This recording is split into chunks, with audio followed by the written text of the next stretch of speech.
Okay.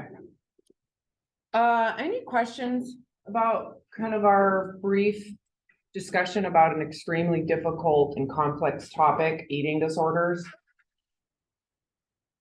Anybody have any thoughts or learn anything new? Was there anything that you hadn't thought about before with this? It's kind of a big deal, especially at this age group, college students. This binge cycle is actually kind of what disordered eating, how it's defined. So remember I talked briefly about eating disorders and the difference between an eating disorder, which is a diagnosable disorder that really impacts your ability to function in relationships and in reality, whereas disordered eating, you are pretty freaking miserable. It is affecting you. It does affect your relationships, but it's not so intense that you can't function, right? Or that you're going to do something so terrible. Your probability of dying is really high, like with bulimia or anorexia. So how many of you have experienced this on some degree? I have. None of you? Two of us? Right? Come on, you guys, you're real. This is a real thing. You go into a diet, you think you're going to do a great job, you're super motivated, you believe what you've been told, you want to do it, you want to do it correctly, right? You want to give it the best you got. You can do it for a short period of time until it gets hard to manage, right? Little things seem bigger than they are. Smells actually become more magnified. The thoughts about food become more magnified. So there is a research study called the Minnesota Starvation Project. I think I put it in the modules if you want to actually read about it. This was done after World War II. They wanted to understand how to handle reintegrating food with people who'd been starved, right? So go back to concentration camps. How many of those people literally starved to death, and how reintroducing food actually caused harm to them? Some of the people had heart attacks as food was reintroduced, and they didn't understand why. They didn't understand the behaviors of why people were binge eating the way they were. Coming back into bounty, right? The bounty and plenty that was available, but not to them. So this Minnesota Starvation Project was done at the University of Minnesota. This study still today is used and understood, because I don't know how easily this would pass the humanity part of research today. So there were subjects that volunteered, it was all men, to starve themselves and to be monitored, physiologically monitored, psychologically monitored, and it was a big project. So they spent about 3 months working their caloric intake down. So it wasn't even that drastic. I'm trying to, off the top of my head, it's been a while since I've read it.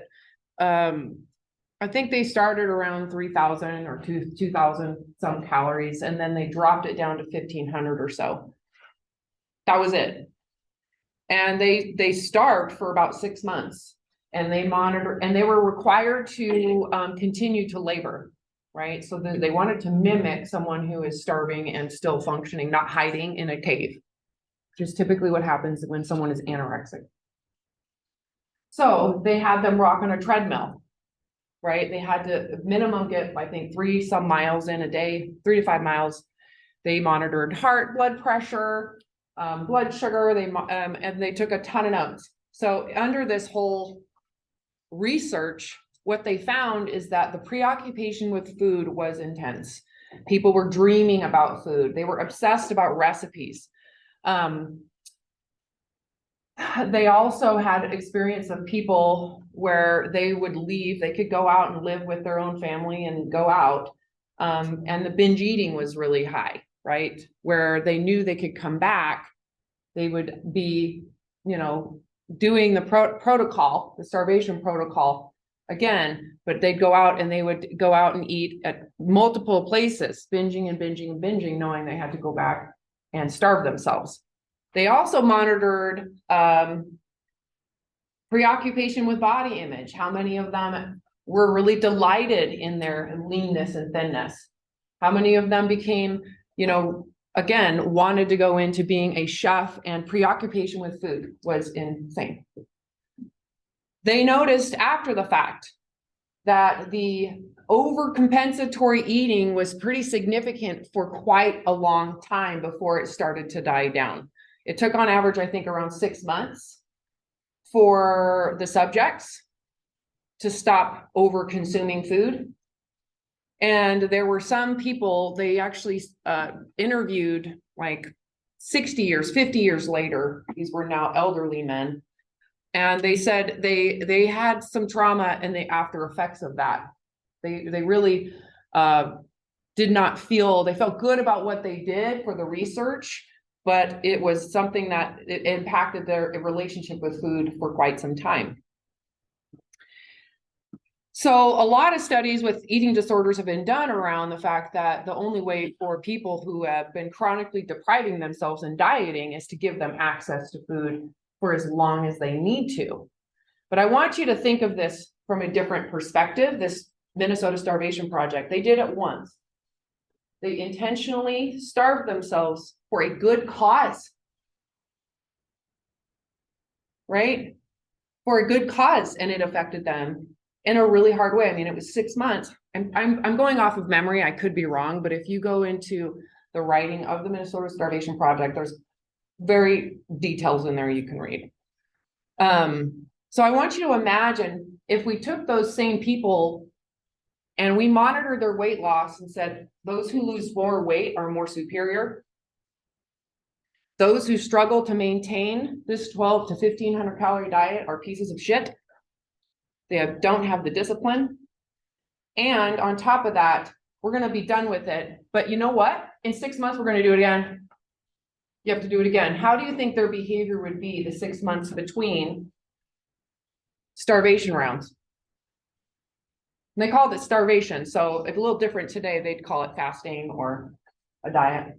What you got to do to make it right, to meet those goals, inspiration, right? So I want you to imagine taking the same group of people and putting them in that position, taking them out of that position, and then knowing they're going to go right back into that position, and then taking them out of that position, and then doing it again for 20 years, back and forth and back and forth. How do you think that's going to affect their health, their relationship with food? And then don't forget, we're going to shame them if they don't do a good job and if they don't maintain their fat loss. Just consider how that would turn out if this was a research project. It's not going to probably work out very well, right? Chances are they're going to end up having a binge eating disorder. And then they're going to, or hide as much as they can. And what would happen if there was competition among those who could starve the best, which is what happens when you go to treatment centers with anorexic patients. They compete with each other for who can not eat, who can hide the fact that they're not eating. Because there is this idea that people who are leaner are superior human beings. So we live in a culture that doesn't see it that way, except for people who study this. We see this cycle and think it's super messed up, but the diet industry thinks this is fan-freaking-tastic. You should be dieting, you binge eating jerks. There's this fad cycle. Again, here's how to starve. Oh my God, it's amazing. Why doesn't it work? Why am I obsessed with food? Well, it's because you suck. So this is something important too. I wanted to make sure this is kind of where we left off. This affects everybody, but I want you to consider, I want you to think of this in terms of evolutionary psychology. Why do you think, if we think of this evolutionary wise, men are like 1/10.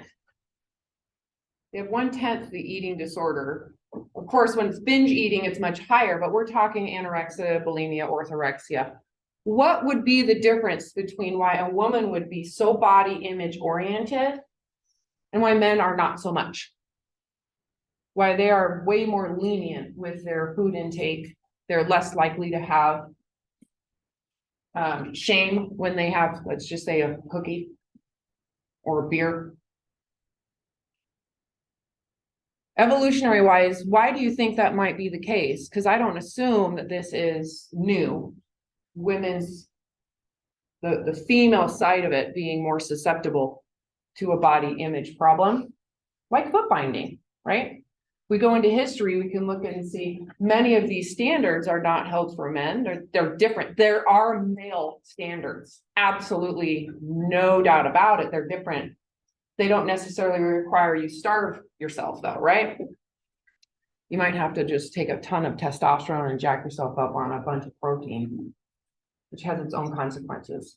But why would this be?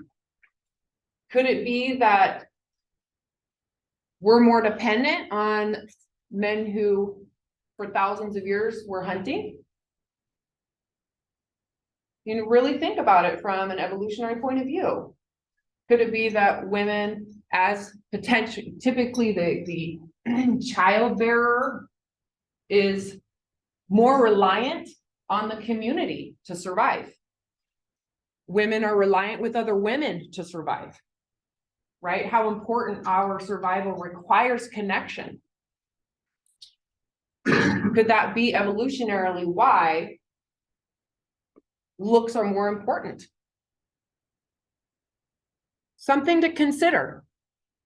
If we take ourselves out of our current thin supremacist culture, you know, to why might this be in any situation? Why would maybe the female gender be, or female sex, be more susceptible to issues psychologically based in body image?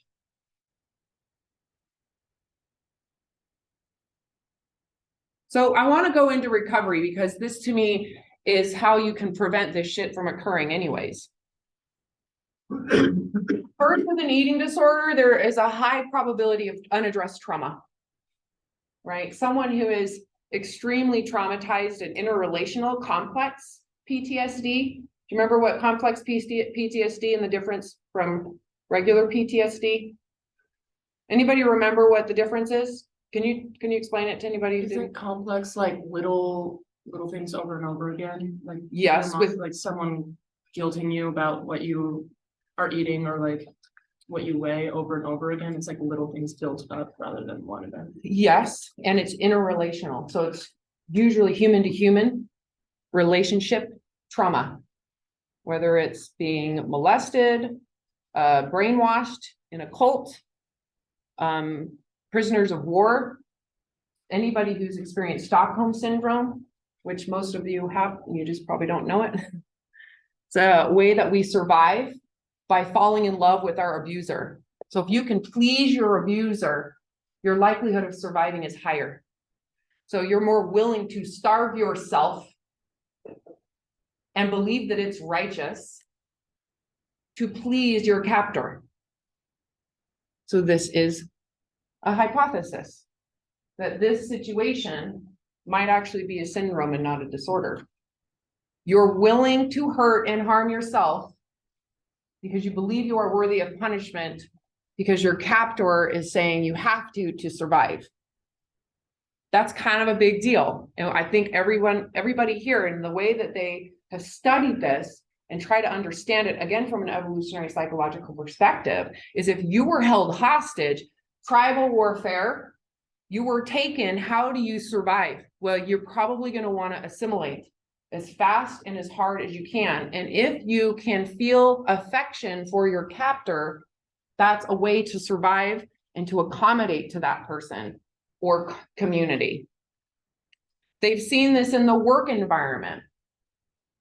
It's called corporate Stockholm syndrome, where someone is holding your income hostage, your livelihood hostage with your reputation, and they're asking you to do things that are not okay, like working way harder than anybody should, cheating, doing things wrong, stealing so that they can do better, right? The company can do better, all the while holding you hostage with, we're going to fire you, we're going to ruin your reputation. That is called corporate Stockholm syndrome. It is not uncommon. So in terms of healing, much of this comes from fulfilling that third hierarchy of need. Are you worthy of belonging? That's where you have power. That's where the power is taken away from someone else defining your worthiness. Are you worthy of love and inclusion? If you have a bigger ass than is a light, or your feet are larger than the 3 to 5 inches that were required in China for 1,000 years, are you still lovable? What makes you lovable? What makes you belong? If you can fulfill that from an internal space of truth, then there's less likelihood of someone else having the power over you. That doesn't mean there's less likelihood of someone judging you, because that's happening all the time. You've all probably judged me at some point. I don't care, because I feel good about myself, right? From my own character, from my own safety. I'm a safe person, right? So if I can fulfill my own worth, then what does this matter so much? It reduces its importance. Is my health important? Yeah. Does it define my worth? Hell no. Those should not be together. Health, in terms of physical capacity to survive and stay alive, and my worth, right? Because you're hearing now that worth is a big part of your overall health, which is true. But how I define my worth as a human has nothing to do with my resting heart rate, with my blood pressure, how prone I am to type 2 diabetes, which I am super prone to it. Depending on how stressed I am, I've been very type 2 diabetic, right? So does that make me less worthy? No, right? So consider how important it might be that your primal urge to blend into your community, how can we separate those two? Can you have the urge to want to be with your community, to want to look like everybody else, but to separate it from your worth as a human being? If you can do that, you have so much freedom. Now you are like an anthropologist of your own community. You don't have to attach your worth to it. So this is the key here. Can I work on my fitness without it attaching to how good I feel about myself? That would be an important thing. Can I think about food from a nutritional position without getting moral about it? So if I'm going to have lots of food with phytochemicals, can I also have foods that are pleasurable and novel, and it be neutral about it all? Because I think that's what's important. You need to be neutral about all of it for it in terms of how you relate to your worth. None of those things should be attached to your worth as a human being. Okay, so you need to dissociate your worth from a superior body image. So there are imagery, there are things, there are like, what's my worth? Well, when I make enough money and I can buy the things, or you can imagine my worth is based on my success as an athlete, how far I go, or put yourself in your mind. Is there anything you've attached your, like, I will have made it when? The goal is that you've made it, and that would be cool, right? You see how that's different. Like, doesn't mean you don't have a goal, just means it's not associated to your worth. Detach those two. Your worth is here and now. You're living here and now. Strengthening a sense of self that is real and authentic.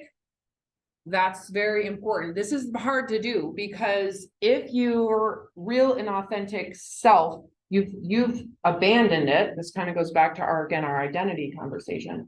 If you've abandoned that or rejected it at some point because of trauma, This can feel very frightening because it might feel like there's nothing there. That's how it felt for me. So going back into who am I? When I left body image and said, well, okay, I'm done with this because this is not worth living for. I want to understand who I am in any body type. It was frightening. It was terrorizing because I didn't have a sense of anything. I felt hollow. It felt like if I didn't have a concept of self that was in my mind, that I wouldn't exist otherwise.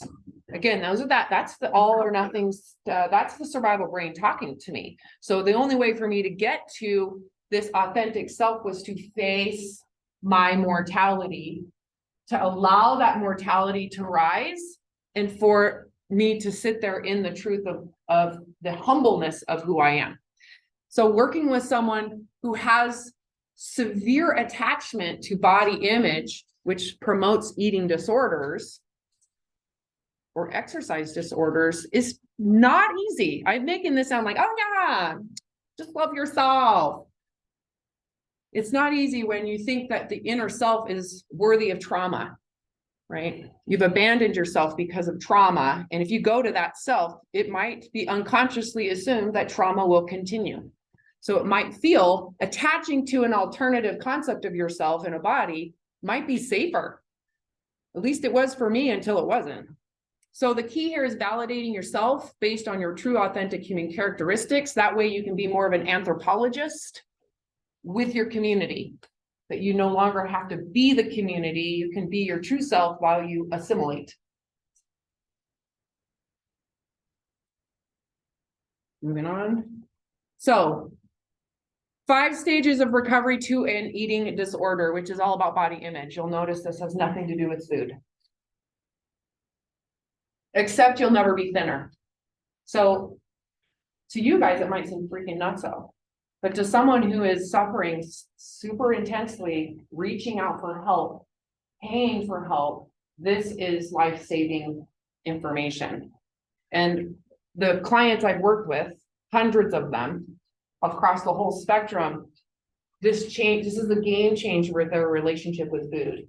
Because if they're okay that they'll never be thinner, that relieves the tension with their relationship with food. It reduces that survival need to control their food. So if they are never again going to be thinner, it feels relieving once they get past the initial like, I'm gonna die of abandonment and rejection. Accept the current state of your body. So take someone who is 400 pounds. How do you get them to do that? Well, they have to accept that they're going to get shamed. Someone's going to ignorantly assume that they're uneducated and don't know that they eat the wrong foods. They have to be okay with that. They have to have the resilience around being ignorantly shunned and shamed, and they have to accept it. They might never get married. They might never have kids. That's a common fear for a lot of the clients I've worked with have binge eating disorder, who have over years, decades, accumulated a significant amount of body fat, that their own family will see them as unworthy, an embarrassment to my child. I don't want that. So if they don't face all of that, the pressure to diet is radical, right? This is where they come to, I should starve myself. You also have to accept that you might gain more weight. So this is very, very immediate for someone with anorexia, right? So what they're doing to sustain a very lean body type, if they stop doing what they're doing, it's inevitable they're going to gain weight, right? Inevitable they're going to gain more body fat. So getting them to jump right off that cliff immediately is really hard. But to do this, I mean, you have to have done it. I mean, I've done this, I did this. So it's not so hard for me to guide someone through it because I know how I had to do it. And it has to be permanent. So when I go through these steps with people, it's permanently, it's not temporary. So oftentimes, so if you in your mind were asked right now, just be honest with yourself. If you had to gain weight, and we've kind of gone through this before when I said, you're going to gain 50 pounds, you can't take it off permanently, forever. It's going to be there. Panic, right? Oh my God. Imagine it's not negotiable. right? Because a lot of times what'll happen is your survival brain's gonna go, oh, well, whatever, I'm gonna fix that. No, what if you can't? What if it's impossible, right? Would you hide? Would you cower? Right? And that's typically what people feel when they have to go through these stages. They're facing those fight or flight triggers. They're facing that mortality. And if the longer you face it, the other thing that you do in this case is you're going through the decatastrophizing with them. Just like we practice decatastrophizing with those cognitive behavioral therapy about all of these things actually makes a major impact with someone with an eating disorder. Because they realize, honestly, if I were willing to gain weight, I wouldn't have my eating disorder. They can feel it. They can feel that, whoa, this goes away. They can escape. They get out of that syndrome. And then if they do lose weight, to not put it on their resume. Look at me, I lost weight. I'm so proud of myself. Yay. No, that is the problem. This is the original source of the problem, that kind of superior concept of self attached to a body image that ultimately you don't want it to be important in any way. Because if it's not important, you don't have to monitor it. You don't have to, because monitoring your weight, monitoring your size, monitoring your food is part of the suffering of an eating disorder. It's intense. You can't see past it. You can't not eat something without having an extreme emotional reaction either direction, whether it's I'm succeeding or I am a piece of shit failure. I've ruined it. Binge, purge, do it again, right? So accepting that you don't care either direction is actually really empowering. And all of this, you can imagine, takes away that link between, you remember the picture where Maslow's hierarchy that I showed you, and then it's belonging is starting to be way bigger and it's attacking the first one. Go back to that imagery. Let me go back to that.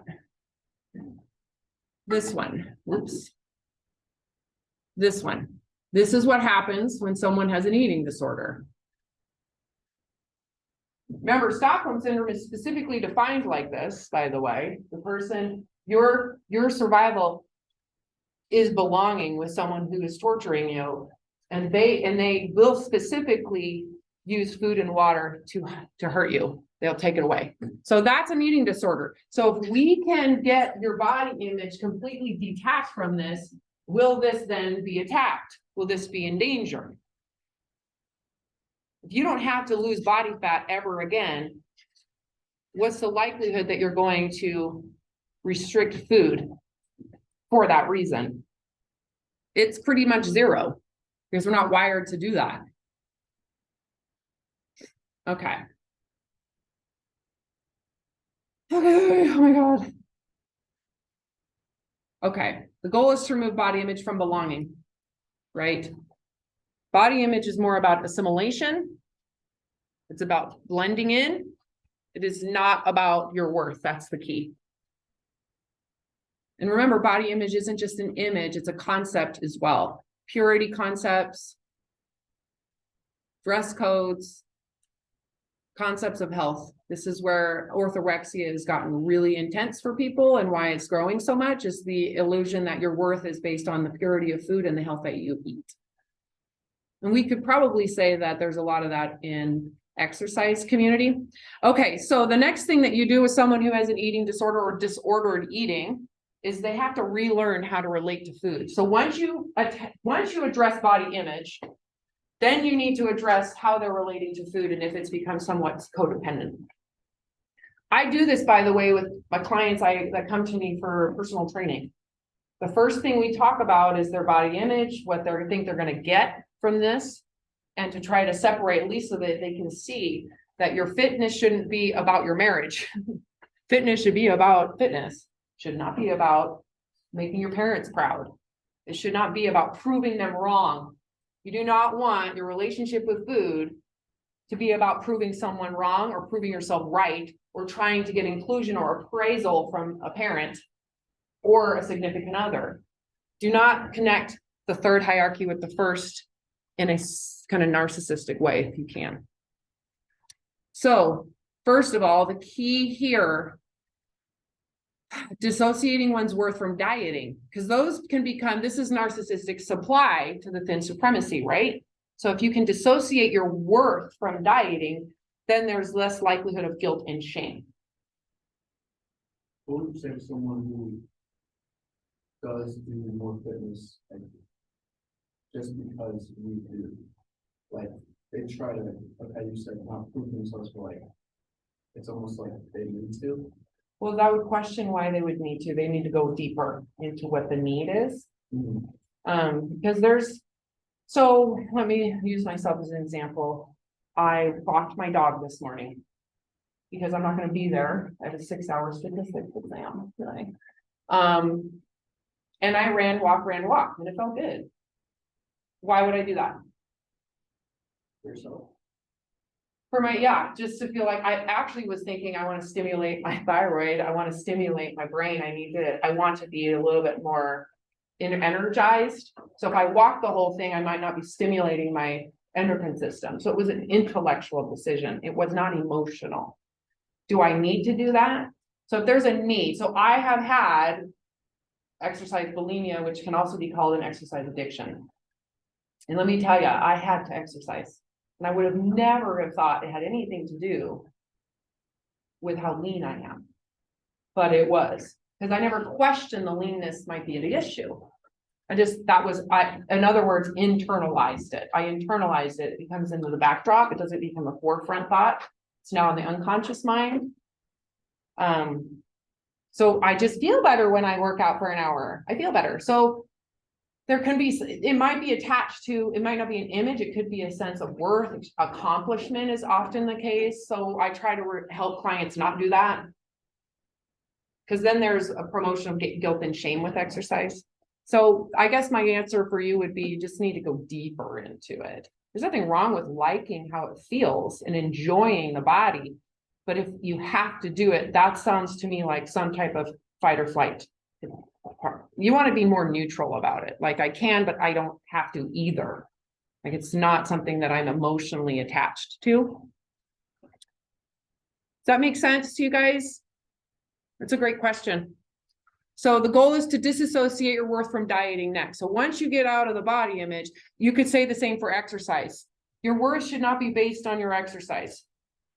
The third hierarchy of needs should not be attached to your body, period.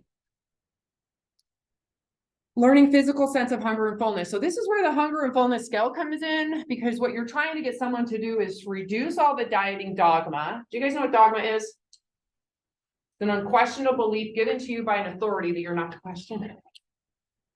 It's a belief given to you by an authority that you're not allowed to question. So you've given this idea of authority, righteousness, right? And you're not to question it. So that's where it goes into the back of the brain, right? In terms of the backdrop of your perception of reality. Once you've internalized or something dogmatic, you don't question it, even if there's evidence that it's not right, right? So disassociating your worth from dieting, oftentimes people internalize diet like a religion, as if it is moral code, and they feel shame and guilt if they eat something not in that, code. So that's why we do the first, because learning physical sense of hunger and fullness is extremely difficult when you have anxiety around what's in the food. This took me like 5 years to figure out. Why is this person struggling with the hunger scale and fullness scale? Well, it's because they're super intensely afraid of eating carbs. So they have constant cravings of carbs. They're constantly saying to themselves, I shouldn't eat this, or I will only eat 2. And so they immediately trigger that you can't have more. Remember the list of triggers to your survival with food?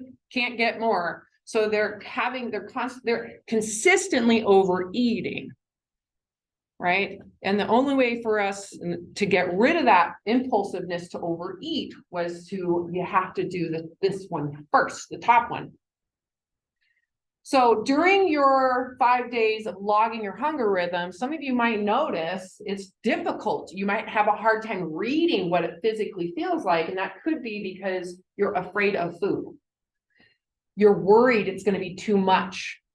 The other thing with that fear of food based on dogma is that you're stimulating leptin. Remember, fight or flight, especially fear and anger, stimulate all of inflammation, right? Those inflammatory markers, which leptin is one of them. So if you're in fight or flight, your hunger rhythms are going to be affected. So it's important that you feel safe with food to then really relax into observing how your body feels when you eat it. If you don't feel safe with it, it's very difficult. So this first one can take time because some people are like, oh my God, but let me tell you about all the things that I've learned about how terrible broccoli is. And it's like, not going to recover if you keep on thinking that way because you're in fight or flight. Differentiating physical need from emotional and survival impulse. So once someone can disassociate from dieting, dogma, religion, and now they become neutral about all food, no matter what color it is, no matter where it comes from, you're very neutral about it. It's much easier to feel hunger and fullness.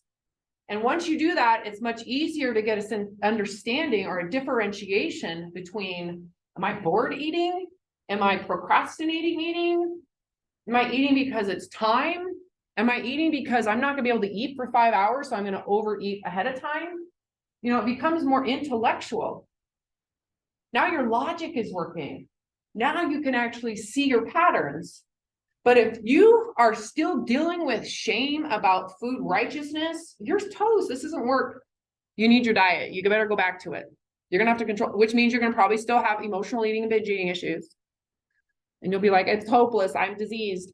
And that's how that works. But if you can stop with the diet belief sets, like I had to give myself a peanut butter and jelly sandwich, which my brain believed was so bad. Oh my God, so bad for you. Gluten, legumes, too much fat, too many carbs, and then the bread. Oh my God, it's sugar.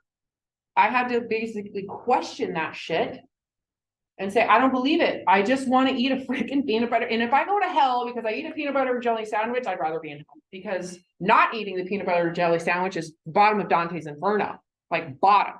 So I'd rather just eat it. And I allowed myself to sit with it like I was a toddler. It took a lot because I had full on, like, you're going to die panic while I was trying to eat a peanut butter and jelly sandwich. And then I did it over and over again until I basically was funny. So over time, you increase your competency because you can understand the difference between that emotional need, maybe emotional habit that might have been formed because you've been dieting. You can actually get competency in being able to handle boredom, understanding what the solution to boredom is, understanding what the solution to I'm procrastinating and trying to get busy, right? So, but the key here is this top one has to go away. You cannot recover any sense of logic around food if you're moralistic around what health is and what's bad for you. And then the ultimate goal is to have someone at the table of abundance, right? Remember the visual around the table of abundance and the table of scarcity? You got to get the moral righteousness off of the table of scarcity. They need to learn what fullness and hunger is without shame, guilt, or pride, right? To detach from their belonging. They learn those physical cues and differentiate them from emotional cues or impulses that might be coming from survival need. And then increase the competency to handle hardship without going to get for food or exercise, mind you. Keep in mind, or exercise. The goal is that you can handle a 6-hour statistics class without needing to exercise, right? The key is that it's not emotional. If I was emotional about the stress, I needed to exercise to just reduce my blood sugar, but I did it for a different reason. So I didn't have the same impact, right? So what you believe changes your reasoning, which affects your whole body, right? So my exercise this morning was very different than the exercise I would have told you when I was in college. It would have been like not enough to my college brain. Yeah, and then from there, you can really get a sense of how the body responds to different foods without it being a psychological response, a physical response, right? So if dairy makes your stomach hurt, you're gonna feel it a little bit better than if you were shaming the dairy and having a kind of a survival impulse with it. Plus, you just affected all of your digestion because you're in fight or flight. So getting rid of the fear, getting rid of the shame actually allows you to feel the truth of how your body responds to food. One of the things I teach people is eating as if you're blind. So, and you don't have any you don't have the ability to measure shit. You're just eating based on blindness, which has a lot to do with palate, taste, and really connecting with that feeling of satisfaction and satiation. So the hunger scale, this should look very familiar to you. This was that, remember the day I had this curve, 1 to 10, 5, 6 top. Basically 1 is disparaging. This is when hunger kind of goes away. Thyroid suppresses. Do you guys feel like you kind of are starting to get this with the practice? It should get easier and easier. And you get to the point where you're like 3.25, I'm a 3.75. You get really good at knowing where you're at. So it takes the shame and guilt out of, and food morality out, takes it out, right? So the key is with it out, you're going to get a much clearer signal of this because you're not stimulating your inflammatory markers because of shame and guilt and fear of food. Okay. This is the key. I'm just going to quickly go over that. You need to remove the morality out of food. You're not a bad person if you eat a hot dog. If you go to Sonic, you're not a terrible person. If that's what makes you a bad person, holy shit, you are in trouble. If the worst thing you do is have a peanut butter and jelly sandwich, I think you're doing okay. I think you're a good person, right? So be aware of that. With food morality, people can really become prideful and arrogant and again, self-righteous about their way of eating. And that has a huge cost, especially when they start raising children who have those issues. In that manner, the child is more likely to have an eating disorder if a parent is moral about food. This is the goal. So we're about to get into our food. This is gonna take a half hour. I'm gonna try to get through it. So this is our segue into nutrition. This is the goal. Lots of color, lots of variety, family, sharing, wine, water. This is carrot cake. You can see you've got a lot of great options here. This is the goal, right? This is no shame in this cookie. Don't forget the bread. Lots of phytochemicals here. Can you guys imagine sitting at this table and being okay with it? It should feel good. Connection, bond. You do want to break bread with friends. Sharing a glass of wine if you drink wine. This is all good stuff. Okay, so let's quickly go over the homework before I get into the next kind of slides. Any questions about the homework? Can I use this really quick? So you can print them out and then you can take pictures or scan them or whatever and turn them in, but you need 5 days, not 1. And you can write down as much information as you want in terms of what. And sometimes like make sure you write down what time you woke up. That's important. The reason is because you want to know between waking and when hunger actually starts. So jot that down for today. Is that like for one day, right? Yeah, this is one day. Yeah. So it's the day, you write the time you woke up. I really should change this so that it says wake time, because you want to see the time between waking and when hunger actually starts. Then you write that right away. And it's different for everybody. It can change based on stress, sleep. It's like, I'm not hungry now. Have I eaten? Yeah, I had some sourdough bread and I had coffee with cream. It changes depending on when you wake up. It can change based on travel. If you're a female, menstrual cycles really affect the time from waking. Because everybody's different, especially based on your body fat. Leaner people are hungrier, fatter people are not as hungry. It takes a lot longer to get hungry. Anybody have any troubles with this? Like grade school, like when this is happening, what if you have like athletic activities per se that like wouldn't allow you to do something like this, like wait until you're hungry? Well, if your chances are you're not gonna be hungry because your exercise is inflammatory. So you're naturally stimulating leptin when you're exercising, depending on the type. But are you saying before? Yeah, I'm just saying like it would be hard to wait till you're hungry because you kind of need to like eat before or stay like super long time. You need to write that down. Right? If it's like every day. Yeah, like I've had surgeons that I've worked with, they are in surgery, they cannot eat, Right. but they can drink. So I have a protein shake in a thing that a nurse can feed them, right? So it's like, how do you do it? Right? It's gotta be realistic and you gotta work around. But if you're not hungry and you're eating, that might, for someone who has more body fat would be problematic. If you're super lean and you know you're gonna get hungry, you should just make it realistic. This is not black and white. This is not dieting. This is the cool thing about this, is it's really about your own biological rhythms of hunger. And it is a biological rhythm that is definitely impacted by it's a diurnal thing too, right? Diurnal meaning sleep wake cycles, menstrual cycles, weather change can impact this. Again, stress is a major impact for all of this. Stress meaning fight or flight. So that's why I want you to also think about like when you're not hungry and you want to eat, jot it down. So just, it might be something simple like, I'm going to be in this, tournament and I don't have the control really. So when I finished college, I came back recovered and I was eating to hunger as a college athlete and we would go to tournaments. I was also a track and field athlete. So I had 7 different events as a heptathlete and how to manage all of this.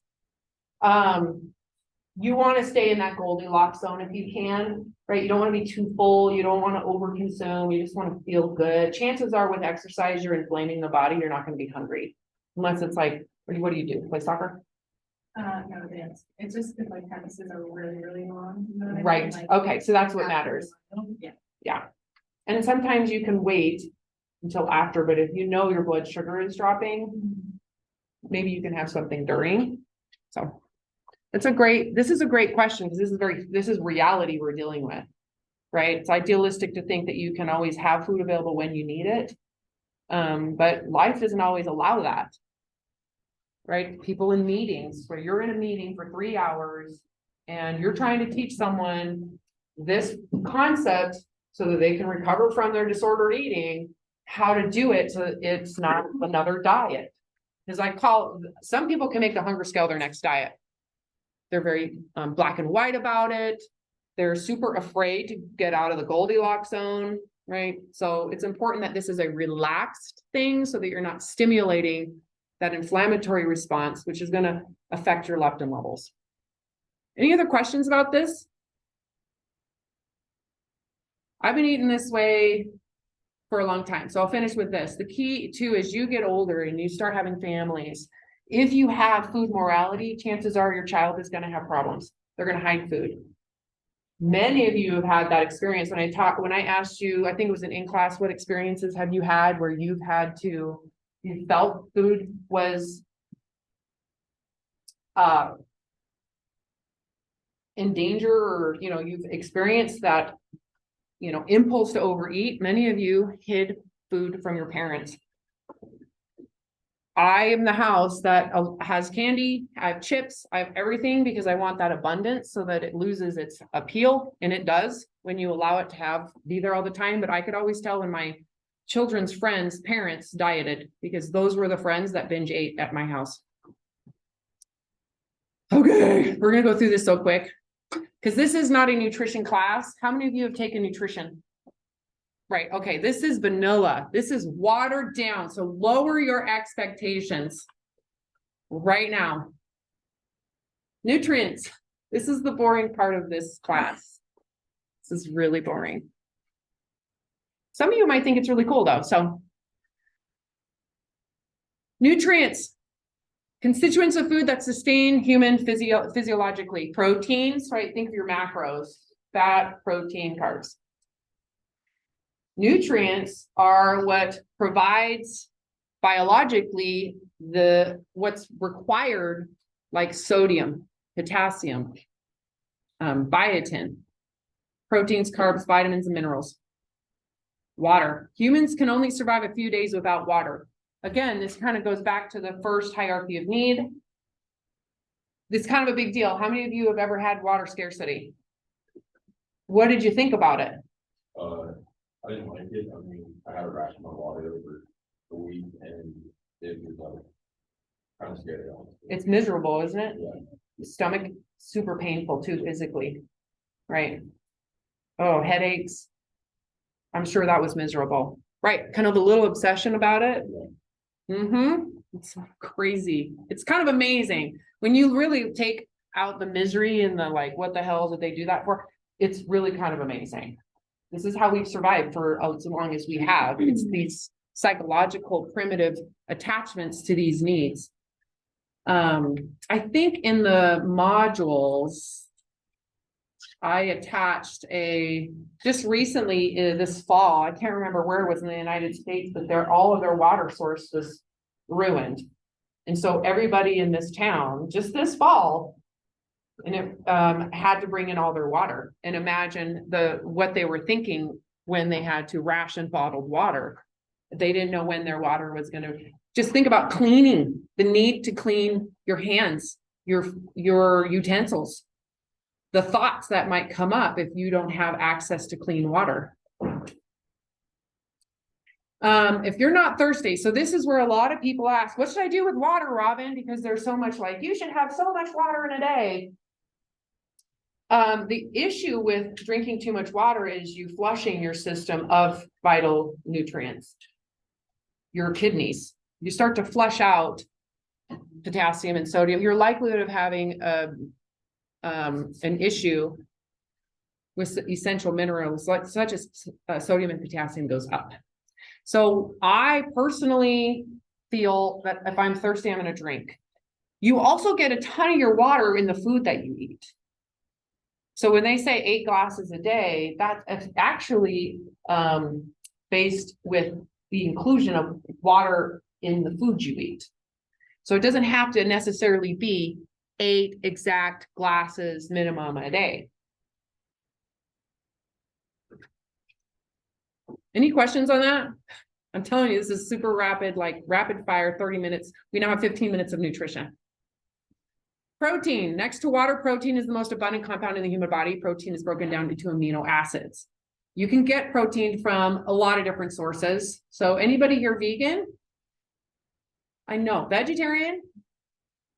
There's ways to get it without having to eat meat. It's just harder and you need to be smart about it. So at any point you decide to be vegetarian or vegan, you need to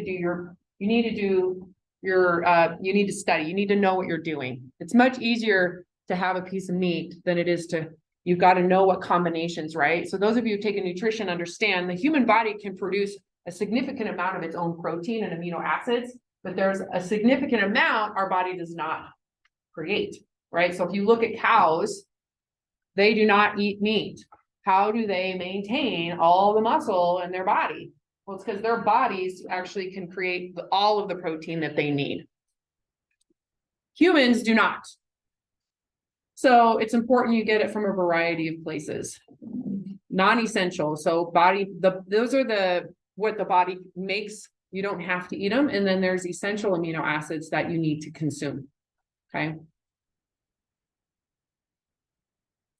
Protein that supplies essential amino acids, the ones that we need to eat, is called a complete protein. So again, you can be a vegetarian and get complete proteins by doing combinations, right? Rice, beans, that's a complete protein. Gluten also provides quite a bit of protein.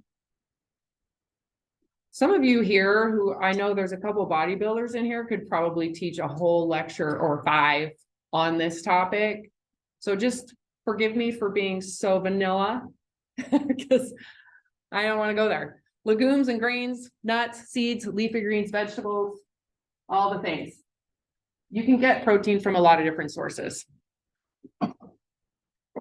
Anybody want to add to that? That's kind of fun and cool because this is the boring part of this. I don't know if there's any lecture more boring than this one to me.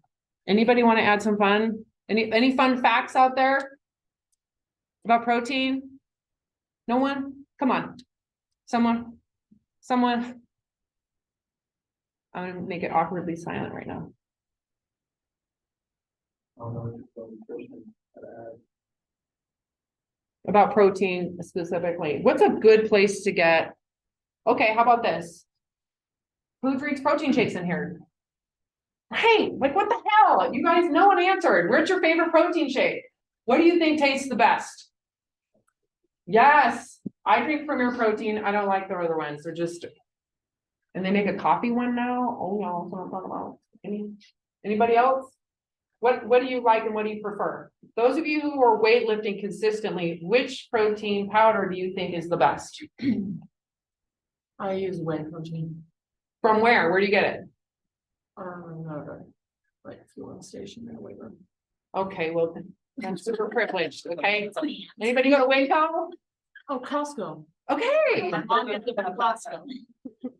There is some science coming out that a lot of colon cancer is high in the weight bodybuilding environment, and they think it's because of, they don't know why, but they're thinking it might have to do with not enough grains, too much protein, could be, but just something on a side note. It's easy if you don't have time to cook, you don't have time, you're camping or whatever, getting a source of protein through a powder can be very helpful. So don't be afraid of that. Although I think eating real food is pleasurable, right? And it's more available.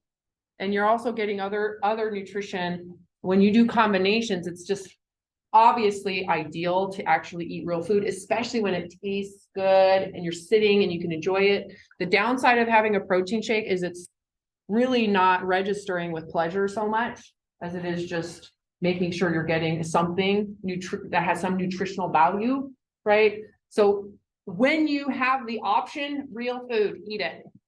Because you want to get that like feeling of care, feeling of safety with with the food. It really does impact the pleasure center of the brain, which improves satiation and digestion. Okay, this is the other thing when we get into carbohydrates. Carbohydrates are found all over in everything.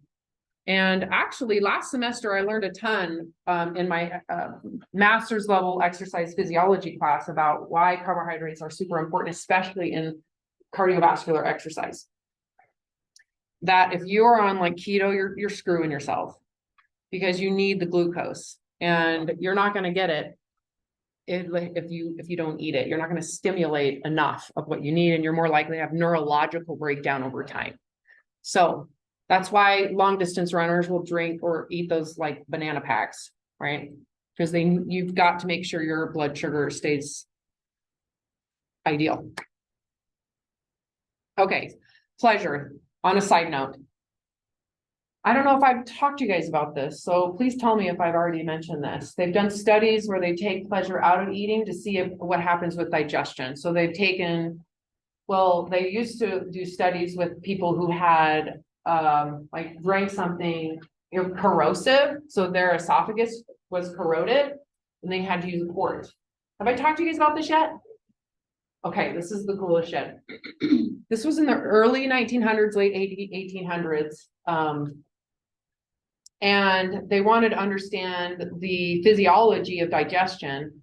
And they did a lot of their studies on animals, had cats strapped down, had dogs barking in the cat's face to see how long it took for gastric juices to start working again, digestion to start working again. So that's how we know your digestion stops when you're in fight or flight, period, for hours. It can take a long time, more so with anger and fear, right? So they wanted to understand pleasure involved in this. So they had people who had corroded their esophagus and had ports. They put food in the port, right? And the food in the stomach actually didn't stimulate anything. So they had the person eat. So there was pleasure, and then digestion began. So we know that digestion starts with the pleasure center of the brain. Think about it. Your mouth salivates when you think about food. Salivation is digestion. It's not just cool, it's actually enzymes that break down your food. So if there's no pleasure and no excitement to the food, digestion isn't as effective. And not only that, it's not just the gastric juices and the salivary glands. We're talking about peristalsis and smooth muscle control. Fight or flight inhibits your digestion. So if you're judging this while you eat it, you're probably going to have a hard time digesting it. Again, people who diet tend to have higher digestive problems. Period. So starches, on that note. So make sure you enjoy your food. Found in fruits, vegetables, dairy, sugars, grains, cereals, legumes, other vegetables. Complex carbohydrates, simple carbohydrates, blah, blah, blah, blah. Keep on going. I got 5 minutes.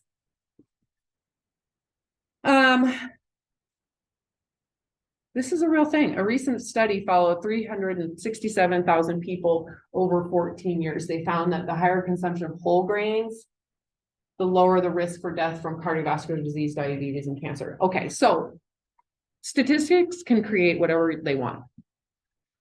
What do you think the probability is of someone that's taking the time to eat a whole grain has more money? Just really consider what goes into this statistic. Money, maybe a little more education, maybe less fight or flight, because whole grains take a little bit more time to chew, right? And if you're eating whole grains today, you're not on a diet, period. Not on a diet. So chances are, if you've eliminated your grains, you're probably going to have a higher propensity to having issues, especially if you're in fear of the grains. Pretty cool, right? The risk of death was reduced by an average of 17%. This says a lot to me about privilege. Just putting that out there. 100% of Americans fail to get their recommended intake of whole grains. I know for me, it has a lot to do with time. Having the time. I have to force myself to, because first of all, I'm not hungry for a while. Different changes depend on my menstrual cycle, but like, okay, I'm going to have some oatmeal. That takes time, right? You have to really think and prepare your food to actually get all of that in. It actually helps also with your digestion. So the roughage that you put in your intestines carries a lot with it. So it improves your digestion. So making sure you do get high fiber, all the things can be really important. Again, but if you're dieting, you have to eliminate a lot of things, and that's where a lot of problems can arise, especially if you're moral about it. So you can reduce. So just remember, when I talked to you guys about the dieter groups and how different their response to dieting was, the group that was doing a fast, a spiritual fast, did not have the same impulsivity to eat because they weren't triggering deprivation. They weren't triggering shame about food. So working in a medical weight loss clinic for 10 years, that was the key, was to be like, okay, let's teach them the hunger scale. We got to keep them from triggering all this impulsivity to overeat. And so by taking it, again, making it safe, super important. Okay, I lost my train of thought. Fats. I think fats are my favorite. How many of you love fat? I'm in love with fat. I put whole freaking cream in my coffee sometimes. It's like the best. You can have too much. Too much fat is hard all on your pancreas, your gallbladder. You could cause a lot of diarrhea if you have too much. I want to keep on going. How many of you find that this is super interesting? Or okay, I'm so sorry, I'm ruining it for you. You probably can do a lot more on your own. Again, keep in mind all the shit I have to cover in this class. Okay, fats, triglycerides, the most common form of fat in our food supply in our body, made up of glycerol and 3 fatty acids. Cholesterol is found in pretty much every cell of your body, by the way. It's an important part of the human body, of the cell membrane. So it's important you get cholesterol. The problem is when someone is in chronic fight or flight and they have high blood sugar, and let's just say they're also shaming food, so they end up having high blood sugar while they eat food. You have too much leptin, producing too much fuel that you're not expending. That fuel has to get converted back, glucose and leptin that's promoting the fuel to be released has to get recreated into storage. And so your blood sugar can get converted into glycerol, cholesterol. That way it can't get through the blood-brain barrier. That's how it protects the brain. And it gets recirculated. So your blood sugar can impact your cholesterol, which can affect your blood pressure. Did everybody get that? Kind of a big deal. Dietary fat is broken down to support cell growth, cell structure, as well as restocking your fuel in the body. Body fat, or excuse me, fat in your food actually slows down digestion as well. And it's a huge part of pleasure because it combines well with salt and sweet. So when there's not enough fat, it doesn't really stick or stay in the palate. So if you remove a ton of fat from your diet, chances are the pleasure isn't as effective with your digestion. Again, that is speculation. We don't know exactly, but adding fat and making sure you're getting enough fat improves your digestion. It actually can improve nutritional absorption. Oh, that was what I was going to say. So what they found too with people who were in fear of food or in fight or flight is not only did they not digest, but they didn't absorb the nutrition. So people who are in fight or flight, even if you're supplementing, are not getting the nutritional absorption the same way as someone who is not in fight or flight. So you could be dieting your brain off and it's not going to be as effective as you think. So by being more relaxed and more open to that table of abundance, your digestion is better and your absorption of those vitamins and minerals are much higher. So your body basically is more effective at taking what's in the food and using it when you're not in fight or flight. Again, if you're in fight or flight, in survival mode, it's not meant to be taking in food. You're meant to be fighting and fleeing and hiding, right? Anybody know about omega-3s and omega-6s? Anybody want to talk about it real quick? You got 1 minute. Omega-3s are particularly good for your brain. Right. You get fish oil. That's about the only all in there. That's pretty good. Found in fish, leafy, dark greens, vegetables, walnuts, flax seeds, omega-6, corn, soybean, peanut, sunflower, cottonseed. And it's a ratio. I'm pretty sure the idea is to have a ratio. It's not one and the other. It's a ratio of the two. On one note, let me see if I can get through this because we are now ending it. Anybody do cold therapy? I did it for years. I did it because I thought it might help some cysts that I had. And when you're in cold, this is important in terms of nutritional absorption. Your body is very different when you're cold adapted. I don't know if you knew this. Like the less sun you get, your body doesn't absorb nutrition the same way. The more heat you're in, it improves things. Cold makes you a little bit more sensitive, right? Because the cold therapy makes your body more sensitive to inflammation. So all of these things, how our bodies evolved over thousands and thousands and thousands of hundreds of thousands of years have affected how our bodies work with our environment. So tell me again how amazing your diet is and how do you know it, right? How smart are we really at understanding how these things work, right? When someone says, I know the best diet, it's like, oh shit, so tell me about when I ovulate and when I get, if I did cold therapy today, or did I go to hot yoga and how much sleep did I get? And how much sun exposure? Because sun exposure is a huge deal when it comes to your vitamin D and other vitamins that you have that are stored in your fat. So tell me what I should be eating and how and when and what.